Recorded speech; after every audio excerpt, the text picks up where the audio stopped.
But what do you think about this just at a psychological level, the disconnect between what seems to be happening in the real world on a day-to-day basis and the way a huge amount of people are behaving online? What do you think is psychologically happening? Well, that's a tough one. I mean, it could easily be, like, if you think of venues like Twitter, let's take Twitter as an example. We don't really understand much about how people communicate, period, psychologically. One of the things that psychologists do know is that if there's any distancing between you and a person, so for example, if you're inside a car, you're much more likely to act in an impulsive and hostile manner. And that because one of the things that seems to mitigate against that impulsive hostility is whatever mechanisms kick in when you're face to face with someone. So those might be mechanisms that are associated with innate sympathy, for example. And so that regulates your behavior. And because most of the time in our evolutionary history, you were interacting directly one-on-one with someone, that seemed to work out quite well. Cavemen weren't doing it with their No. They had to carve in insults into walls, and that took a lot of time.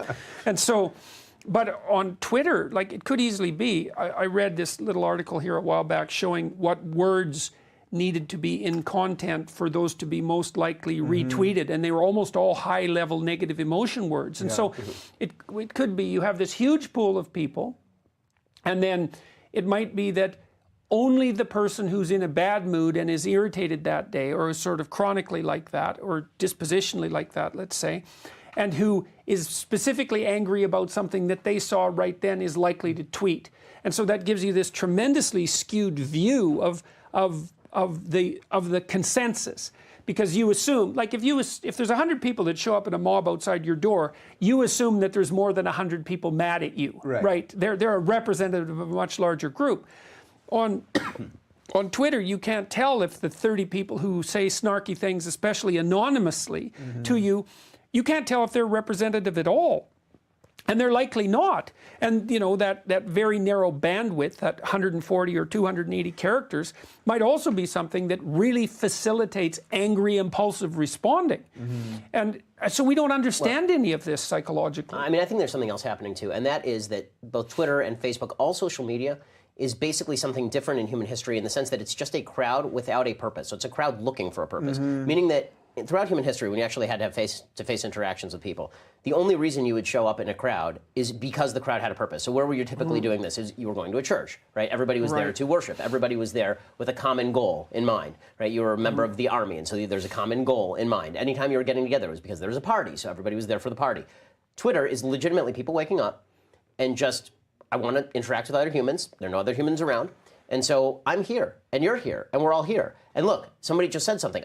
There's a common purpose. Let's jump on that. And then there's this backslapping effect of the person said something, and I mean, we all use Twitter, so we all know that if you are, the most dangerous thing about Twitter, if I could do anything with Twitter, I would get rid of the mentions tab. The reason being because if you are if you're just a human, it encourages bad behavior, especially because it encourages you to be looking and seeing how people are responding to you. Because as human beings, we're constantly looking to see how people are responding to us, and so this is which is generally a good thing. Right, it's generally a good thing, except that it's an ego machine. Yes, so that's the downside. Because one of the keys to being a good person is to recognize most people aren't thinking about you 95% of the time. Right, you're not that important as a human.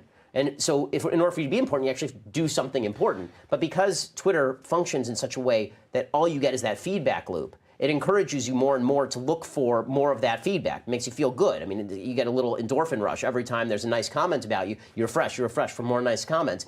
That doesn't happen in real life. There's never a situation in real life in which that happens. And when it does, it's a major life event. It's a wedding. It's a bar mitzvah. Right? It's something where people are collectively celebrating you. But on Twitter, everybody is collectively celebrating everybody else. And the people who issue the strongest opinions are the people who receive both the most condemnation and the most celebration. So in a weird way, not that we want people to go into their bubbles, but are these town squares they're almost too big to actually ever function properly? So every week there's another story where Jack says, I'm going to get rid of the likes, or I'm going to get rid of follower counts. And they're always trying to float these ideas to manipulate how we all behave with each other.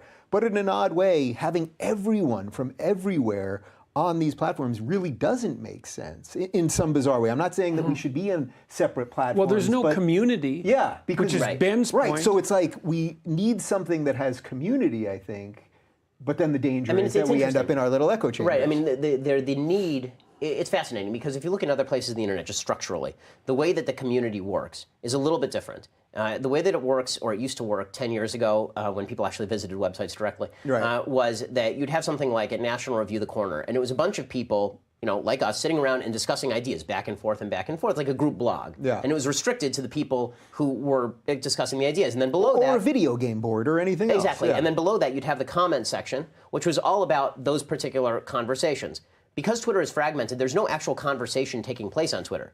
There's me saying something and you responding to it and me not responding to you mostly, and then me tweeting another thought, and then you responding to it. And the idea of having a long-form conversation, every time it happens on Twitter, at the end of the conversation, you find someone saying, this isn't the appropriate place to have a long-form conversation. If we were going to do that, we'd be on a podcast, we'd be on, we'd be writing each other letters. Like this isn't the way to do that. And even when I'm discussing with my peers, even when I'm talking with people on the left who I talk with on the phone, instead of having a conversation on Twitter about the topic, I will pick up the phone and call them and have the conversation because you can't have a good conversation on Twitter. You just can't. How much of this